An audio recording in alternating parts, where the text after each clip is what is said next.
You ask Tiger to solve. This deals with linear equations with one unknown. The final result is j equals -8. Let's solve it step by step. Simplify the expression. Expand the parentheses. Multiply the coefficients. Simplify the arithmetic. Group all j terms on the left side of the equation. Subtract 8j from both sides. Simplify the arithmetic. Group like terms. Simplify the arithmetic. Isolate the j. Divide both sides by -3.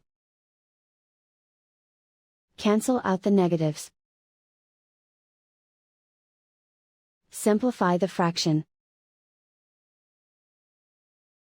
Move the negative sign from the denominator to the numerator. Find the greatest common factor of the numerator and denominator. Factor out and cancel the greatest common factor.